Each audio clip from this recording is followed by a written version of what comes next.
ناظرین، اگر آپ کا نماز پڑھنے کا دل نہیں کرتا، نماز میں دل نہیں لگتا، 3 لفظ کا وظیفہ کر لیں، موت تک نماز قضا نہیں ہوگی۔ جس کو نماز کی فکر ہے صرف وہی سنیں۔ اللہ عز و جل قرآن پاک میں ارشاد فرماتا ہے، بے شک مراد کو پہنچے ایمان والے جو اپنی نماز میں گڑ گڑاتے ہیں۔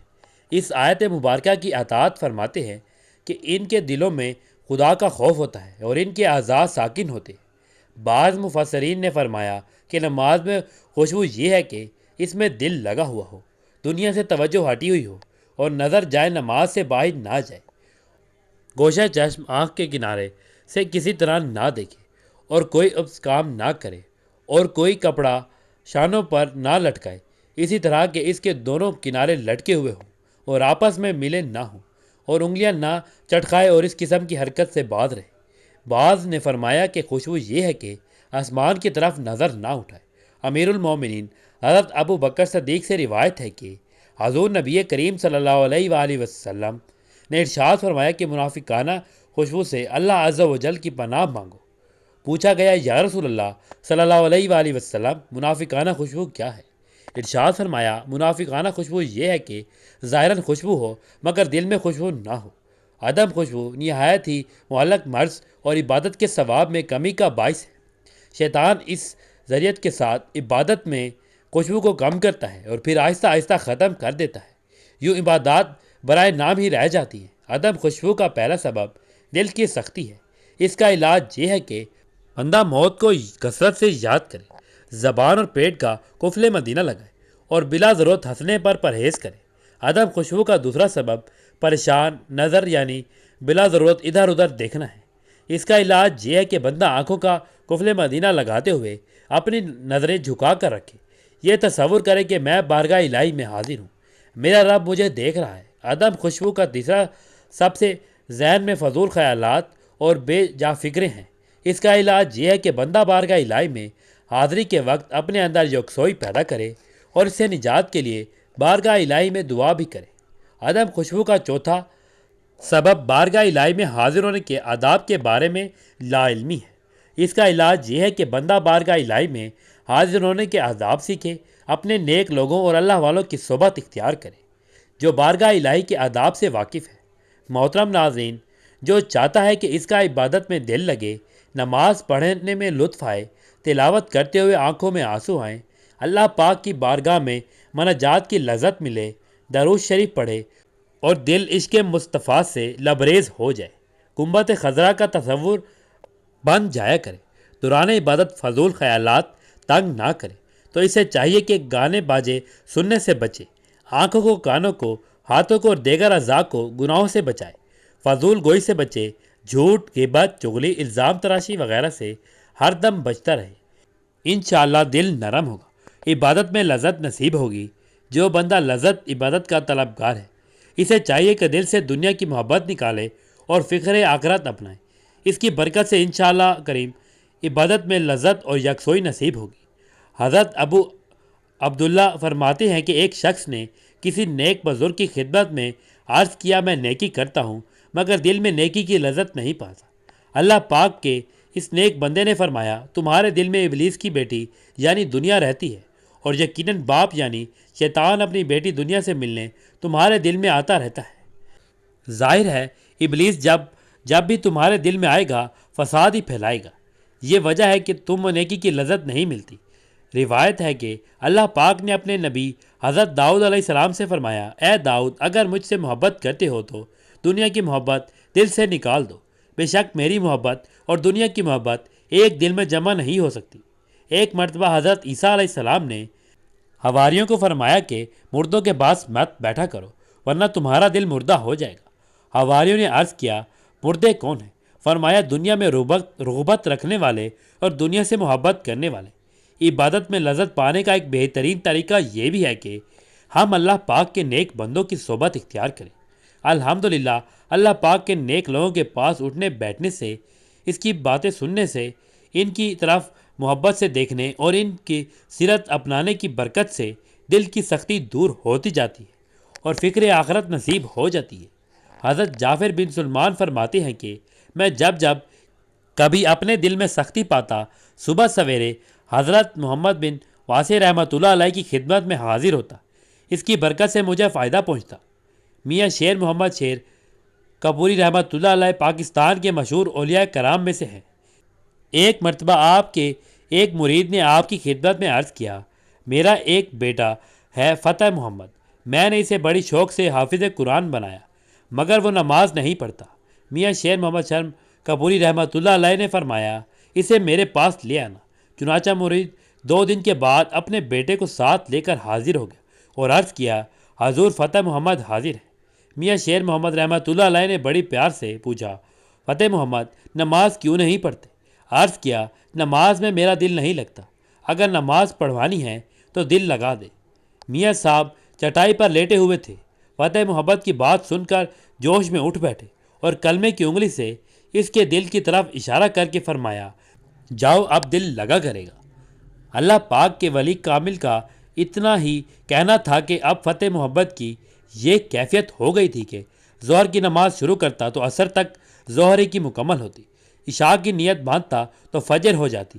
اللہ پاک ہمارے دل کی سختی دور فرمائے، ہمارے دل روشن ہوں، کاش نماز میں دل لگ جائے، کاش عبادت کا ذوق و شوق ہمیں نصیب ہو جائے۔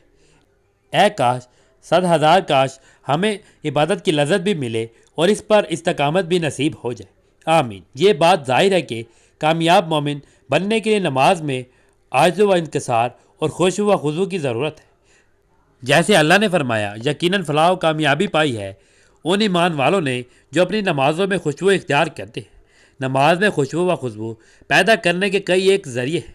ایک، انسان کو نماز کا معنی و مفہوم سیکھنا چاہیے کہ جو کچھ وہ کہہ رہا ہے اس کو سمجھے، دعا، ذکر و اذکار کے الفاظ و معنی پر غور کرے اور ذہن میں یہ بات ہو کہ میں عبادت کرتے ہوئے اللہ کو دیکھ رہا ہوں اور اپنے رب سے ہم گفتگو ہوں۔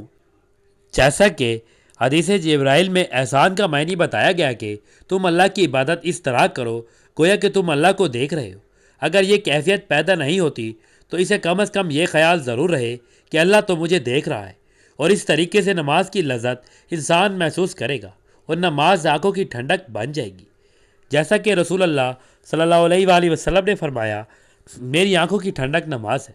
نمبر 2، ایسی سوچ وچار کو دور کرنے کی کوشش کریں جو نماز میں آڑے آتی ہے، بس وسوسے شیطانی کو دفع کریں تاکہ شہوت نفسانی سے دل نکل کر اللہ کی محبت میں اٹک جائے۔ نمبر 3، نماز پرسکون طریقے سے ادا کریں، جلد بازی سے کام نہ لیں۔ جب تک نماز میں سکون و اطمینان نہ ہو نماز ادا نہیں ہوتی، جیسا کہ حدیث میں جو نماز رکوع و سجود صحیح ادا نہیں کرتے اسے نماز کا چور قرار دیا گیا ہے۔ ایک حدیث میں رکوع و سجود میں ٹھونگے مارنے والے کو اس بھوکے آدمی کی طرح قرار دیا گیا ہے جو 1 یا 2 کھجوریں کھاتا ہے اور یہ اس سے کچھ فائدہ نہیں دیتی۔ نمبر 4، نماز کے اندر موت کو یاد کرے۔ جب موت یاد آئے گی تو نماز عمدہ طریقے سے ادا کرے گا اور یقین کر کے نماز پڑھے کہ اسے شاید اگلی نماز پڑھنے کا موقع نہ ملے، جیسا کہ مسند احمد اور ابن ماجہ میں ہے۔ نمبر 5، نماز کی دعا اور اذکار زیادہ سے زیادہ یاد کرے اور مختلف نماز میں مختلف دعائیں اذکار جو حدیث صحیح میں ورد ہیں پڑھے، کیونکہ ایک مختصر سی دعا جو یاد کی جاتی ہو وہ آدمی کی روٹین میں آ جاتی ہے، پھر اس کی زبان پر ورد تو ہو جاتی ہے لیکن دل فکر سے خالی ہوتا ہے، یعنی ہماری نماز بطور عادت ہوتی ہے، عبادت نہیں۔ جب نماز کے اذکار مختلف یاد ہوں گے اور بدل کے پڑھے گا تو نماز میں دھیان اور توجہ رہے گی، خشوع و خضوع حاصل ہوگا، اور اگر نماز میں وسوسے آ جائیں تو اپنے بائیں جانب 3 مرتبہ تھوک کر اعوذ باللہ من الشیطان الرجیم پڑھ لے۔ اسی طرح شیطان جو نماز کو بھلا دیتا ہے اس کا ازالہ ہو جائے گا انشاءاللہ۔ جس جگہ نماز ادا کرے وہاں نقش و نگار، تصاویریں وغیرہ نہ ہو، کیونکہ یہ چیزیں نماز سے توجہ ہٹا دیتی ہیں۔ اچھے لوگوں کی صحبت اختیار کریں تاکہ نیکی کی رغبت ہو اور برے لوگوں کی صحبت سے اجتناب کریں۔ اگر حاجت تنگ کر رہی ہے تو پہلے حاجت کو جائیں پھر نماز ادا کریں۔ پیشاب یا پخانہ روک کر نماز پڑھنا درست نہیں۔ نیند کا غلبہ ہو تو پہلے نیند پوری کر لیں پھر نماز پڑھیں۔ گفتگو کرنے والے آدمی کے پیچھے کھڑے ہو کر نماز نہ پڑھیں کیونکہ اس کی گفتگو بھی نماز سے غافل کرنے کا باعث ہوتی ہے۔ دوران نماز نظر ادھر ادھر نہ گھمائیں۔ اسی طرح کبھی رات کا قیام کیا کریں اور اگر ممکن ہے تو معمول بنا لیں، اس سے بھی خشیت الہی نصیب ہوگی۔ اگر مذکورہ بالا امور پر توجہ دی جائے تو اللہ کے فضل و کرم سے نماز میں خشوع و خضوع نصیب ہو جاتا ہے۔ اللہ ہمیں ایسے نمازی بنائے کہ ہم اس کی بندگی صحیح طریقے سے کر سکیں اور شیطانی وسوسوں سے اللہ محفوظ فرمائے، آمین۔ محترم ناظرین، نماز کے وقت اللہ تعالیٰ نمازی کی طرف متوجہ ہوتا ہے۔ اللہ تعالیٰ انسان کو سجدے کرتے وقت ہی سب سے زیادہ پسند کرتا ہے۔ جب انسان نماز کے لیے تیار ہوتا ہے تو جنت کے دروازے کھول دیے جاتے ہیں، اور نماز کی طرف جتنے قدم بڑھاتا ہے اس کے اتنے گناہ معاف کر دیے جاتے ہیں، اور اتنا ہی ثواب اس کے حق میں لکھ دیا جاتا ہے۔ جنگ میں ہو یا کوئی چاہے دشمن کی تلوار کے سائے میں، یا پھر دشمن کے ڈر سے اپنی جان بچا کر بھاگ رہا ہو، اس وقت بھی نماز کو قضا کی صورت میں ادا کرنا لازم اور فرض ہے۔ یہ اسلام کا فرمان ہے، اور نماز بے شک دارین کی سعادتوں کی ضامن ہے۔ اللہ عز و جل قرآن مقدس میں ارشاد فرماتا ہے کہ یہ کتاب پرہیزگاروں کو ہدایت ہے جو غیب پر ایمان لائے اور نماز قائم رکھتے ہیں، اور ہم نے جو دیا اس میں سے جو ہماری راہ میں خرچ کرتے ہیں، اور فرماتا ہے کہ نماز قائم کرو، زکوٰۃ ادا کرو، رکوع کرنے والوں کے ساتھ رکوع کرو، یعنی مسلمانوں کے ساتھ کہ رکوع ہماری شریعت میں ہے، یا تو پھر جماعت سے نماز ادا کرو۔ نماز کا متعلقہ ترک تو سخت ہولناک چیز ہے۔ اسے قضا کر کے پڑھنے والوں کے لیے فرمایا، خرابی ہے ان نمازیوں کے لیے جو اپنی نماز سے بے خبر ہے، وقت گزار کر پڑھنے اٹھتے ہیں۔ نماز کی اہمیت اس سے بھی پتہ چلتی ہے کہ اللہ رب العزت نے سب احکام اپنے حبیب صلی اللہ علیہ وآلہ وسلم کو زمین پر بھیجے۔ جب نماز فرض کرنی منظور ہوئی تو حضور صلی اللہ علیہ وآلہ وسلم کو اپنے عرش عظیم پر بلا کر اسے فرض کیا اور شب معراج میں یہ تحفہ دیا۔ اسی طرح اور فرماتا ہے کہ بے شک نماز مومن پر اپنے مقررہ وقت میں ادا کرنا فرض ہے، اور فرماتا ہے کہ اپنے رب کی اس وقت تک عبادت کر جب تک کہ تیری موت نہ آ جائے۔ اسی طریقے سے اللہ تبارک و تعالیٰ نے پورے قرآن میں مختلف مقامات پر مختلف طریقوں سے 186 مرتبہ اپنے بندوں کو نماز قائم کرنے کا حکم دیا ہے، کیونکہ نماز تمام برائیوں سے روکتی ہے، جیسا کہ قرآن مقدس میں ذکر ہے۔ بے شک نماز تمام برائیوں اور برے کاموں سے روکتی ہے۔ اللہ تعالیٰ اپنے بندے کو نماز پر پابندی کرنے کی تلقین اس لیے کر رہا ہے تاکہ اس کے بندے ضلالت و گمراہی کے دلدل میں نہ پھنسیں اور حق کی راہ پر گامزن رہیں، تمام تر اختلافات اور مصیبتوں سے بچتے رہیں۔ اگر آپ قرآن مقدس کی تلاوت کریں گے تو بے شمار آیات آپ کو ایسی ملیں گی جو نماز کی فرضیت پر دلالت کرتی ہیں، اور آپ جان لو گے کہ بے شک نماز ہر حال میں فرض ہے اور اس سے بچنے کا کوئی چارہ کار نہیں۔ حضرت عقبہ بن عامر رضی اللہ تعالیٰ عنہ سے روایت ہے کہ سید المرسلین صلی اللہ علیہ وآلہ وسلم نے ارشاد فرمایا، جو بھی مسلمان اچھے طریقے سے وضو کرتا ہے پھر کھڑے ہو کر اس طرح 2 رکعت نماز پڑھتا ہے کہ اپنے دل اور چہرے سے متوجہ ہو کر یہ 2 رکعتیں ادا کرتا ہے تو اس کے لیے جنت واجب ہو جاتی ہے۔ حضرت عبداللہ بن مسعود رضی اللہ تعالیٰ عنہ سے روایت ہے کہ حضور پر نور صلی اللہ علیہ وآلہ وسلم نے ارشاد فرمایا، جس نے نماز پر مدامت کی تو قیامت کے دن وہ نماز اس کے لیے نور و برہان اور نجات ہوگی، اور جس نے نماز کی محافظت نہ کی تو اس کے لیے نہ نور ہے، نہ برہان ہے اور نہ نجات۔ وہ قیامت کے دن قارون، فرعون، حامان اور ابی بن خلف کے ساتھ ہوگا۔ حضرت ابو سعید خدری رضی اللہ تعالیٰ عنہ سے روایت ہے کہ حضور اقدس صلی اللہ علیہ وآلہ وسلم نے ارشاد فرمایا، جس نے جان بوجھ کر نماز چھوڑی تو جہنم کے اس دروازے پر اس کا نام لکھ دیا جاتا ہے جس سے وہ داخل ہوگا۔ حضرت انس بن مالک انصاری رضی اللہ تعالیٰ عنہ، جو کہ حضور نبی اکرم صلی اللہ علیہ وآلہ وسلم کے صحابی اور خادم خاص تھے، فرماتے ہیں کہ حضور نبی اکرم صلی اللہ علیہ وآلہ وسلم کے مرض وصال میں حضرت ابو بکر صدیق رضی اللہ تعالیٰ عنہ لوگوں کو نماز پڑھاتے تھے۔ چنانچہ پیر کے روز لوگ صفے بنائے نماز ادا کر رہے تھے کہ اتنے میں حضور صلی اللہ علیہ وآلہ وسلم نے حجر مبارک کا پردہ اٹھایا اور کھڑے کھڑے ہمیں دیکھنے لگے۔ اسی وقت آپ صلی اللہ علیہ وآلہ وسلم کا چہرہ انور قرآن کے اوراق کی طرح معلوم ہوتا تھا۔ جماعت کو دیکھ کر آپ صلی اللہ علیہ وآلہ وسلم مسکرائے۔ آپ صلی اللہ علیہ وآلہ وسلم کے دیدار پر انوار کی خوشی میں قریب تھا کہ ہم نماز توڑ دیتے۔ حضرت ابو بکر صدیق رضی اللہ تعالیٰ عنہ کو خیال ہوا کہ شاید آپ صلی اللہ علیہ وآلہ وسلم نماز میں تشریف لا رہے ہیں، اس لیے انہوں نے ایڑی کے بل پیچھے ہٹ کر صف میں مل جانا چاہا، لیکن حضور نبی اکرم صلی اللہ علیہ وآلہ وسلم نے ہمیں اشارے سے فرمایا کہ تم لوگ نماز پوری کرو۔ پھر آپ صلی اللہ علیہ وآلہ وسلم نے پردہ گرا دیا اور اسی روز آپ صلی اللہ علیہ وآلہ وسلم کا وصال ہو گیا۔ محترم ناظرین، اب چلتے ہیں وظیفے کی جانب۔ اگر نماز میں دل کسی کا نہیں لگتا، خود روزانہ اس کو 33 بار پڑھ کے پانی پر دم کر کے پیے، اور اگر کوئی بچہ ہے، مرد ہے یا عورت ہے، اس کو 33 مرتبہ پڑھ کے پانی پلائے، انشاءاللہ تعالی اللہ اسے نمازی بنا دے گا۔ کھانے پینے پہ دم کر کے انہیں کھلائے پلائے، انشاءاللہ نمازی ہو جائے گا۔ اگر کوئی چاہتا ہے کہ میری نماز پر پرتاثیر ہو جائے، پر نور ہو جائے، میں جو دعائیں کروں اللہ مقبولیت عطا فرمائے، تو روزانہ 100 مرتبہ یہ پڑھ کے دعا کرتا رہے۔ یہ سورۃ نساء کی آیت نمبر 103 کا حصہ ہے۔ بسم اللہ الرحمن الرحیم۔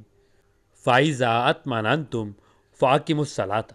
آپ دیکھیں گے، الفاظ کو سمجھ کے پڑھیں گے، اور انشاءاللہ تعالیٰ یہ 2 جملے ہیں، لیکن اللہ نے خود کہا ہے کہ جب مطمئن ہو جاؤ پھر آ جاؤ میرے آگے۔ یہ نہیں کہ تھکے ہوئے ہو، نیند میں ہو، بھوک میں ہو، نماز اس حالت میں بھی نہیں پڑھنی۔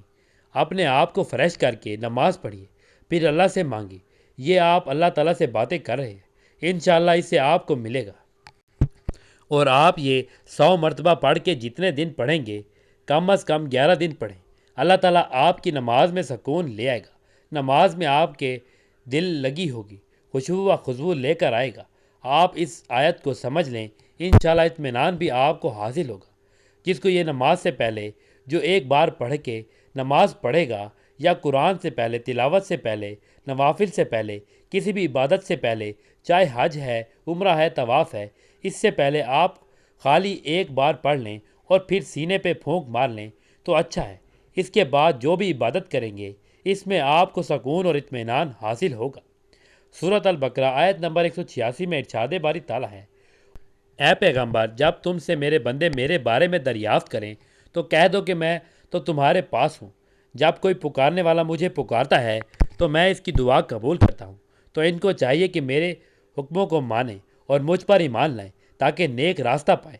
قرآن مجید کی سورۃ الاعراف آیت نمبر 55-56 میں اللہ تعالیٰ ارشاد فرماتا ہے کہ لوگ اپنے پروردگار سے عاجزی اور چپکے چپکے دعائیں مانگا کرو، وہ حد سے بڑھنے والوں کو دوست نہیں رکھتا۔ اور ملک میں اصلاح کے بعد خرابی نہ کرنا، اور خدا سے خوف کرتے ہوئے امید رکھ کر دعائیں مانگتے ہوئے رہنا۔ کوئی شک نہیں کہ خدا کی رحمت نیکی کرنے والوں سے قریب ہے۔ اللہ کے پیارے نبی حضرت محمد صلی اللہ علیہ وآلہ وسلم نے دعا کی عظمت، اس کی برکتیں، دعا کے آداب اور دعا کرنے کے بارے میں واضح ہدایت دی ہے۔ ایسی بے شمار احادیث ہیں جن میں دعا کا ذکر ہے اور دعا کی اہمیت و فضیلت کو واضح کیا گیا ہے۔ حضرت عبداللہ بن عمر رضی اللہ تعالیٰ عنہ سے روایت ہے کہ رسول اللہ صلی اللہ علیہ وآلہ وسلم نے ارشاد فرمایا، دعا نفع مند ہوتی ہے۔